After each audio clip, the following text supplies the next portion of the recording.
Subscribe now for daily United Kingdom entertainment news.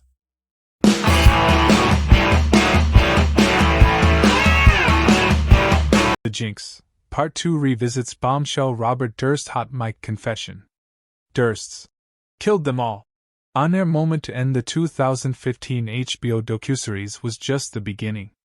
The Jinx, Part 2, which is coming April 21st and nearly a decade after the first installment, is a 6-episode continuation of Andrew Uretsky's Emmy-winning docuseries, The Jinx, The Life and Deaths of Robert Durst, that made Durst a household name and kicked off the ongoing wave of true crime docuseries. The New York real estate heir was arrested on first-degree murder charges for the death of his best friend, Susan Berman, less than 24 hours before the Jinx finale aired in an episode that shocked the country when Durst, who was unknowingly still mic'd, is heard saying, "What did I do? Killed them all, of course." After an ensuing trial, Durst was convicted for the first-degree murder of Berman in September 2021, and later sentenced to life imprisonment without the possibility of parole.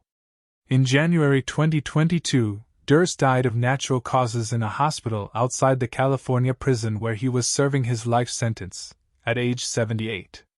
The Jinx, Part 2, which released a trailer along with the premiere date on Wednesday, travels back to the moment when the filmmakers ended the doc with the 5 words everyone is talking about. An investigator who speaks to the cameras recalls thinking at the time, "This is going to be the biggest thing to hit my office since O.J. Simpson." The trailer then touts the Durst story as continuing, as Durst himself is heard saying, "I heard Uretsky is doing a sequel." Uretsky then appears in the trailer, saying he has come across an audio recording that has changed my perception of something I've been working on for 17 years. An unidentified woman is heard beginning to share her story, and the footage ends with Durst promising surprises and surprises. The log line for Part 2 says, "The filmmakers continue their investigation for the next 8 years, uncovering hidden material, Durst prison calls and interviews with witnesses who had not come forward until now." When Durst was convicted, Uretsky reacted by saying, "I can't say I was surprised because if you watched the trial it was extraordinary. Bob admits in the trial that he lied 5 times and perjured himself in this trial.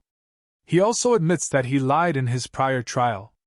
You can't be amazed by it, but at the same time it's very gratifying because you also know this is a man who's evaded justice for so long that all you can do is hope for the families of the victims that there are not going to be surprises." In interviews since The Jinx released, Uretsky has stood by Durst's final words in the series. "I think that's certainly what he says, and I have no reason to believe that that's not the case," though he said the timing of the arrest was a coincidence. Uretsky also went on to direct the 2010 fictional film based on Durst's life, All Good Things, starring Ryan Gosling and Kirsten Dunst. Even after the conviction, he said he didn't think the story was over. Berman was shot dead in December 2000. Along with Berman's death and the death and dismemberment of Durst's neighbor, Morris Black, the first series investigated the 1982 disappearance of Durst's wife, Kathy. Durst denied killing her, and was never charged with a crime connected to her disappearance. Her body has never been found. Berman was killed as the district attorney was preparing to speak with her about the unsolved case. The Jinx, Part 2 is a hit-the-ground-running production directed by Uretsky, executive produced by Zach Stewart Pontier, Uretsky and Kyle Martin, produced by Charlotte Kaufman and Sam Neve, co-produced by Richard Hankin and Susan Lazarus, and executive produced by Nancy Abraham, Lisa Heller and Sarah Rodriguez for HBO.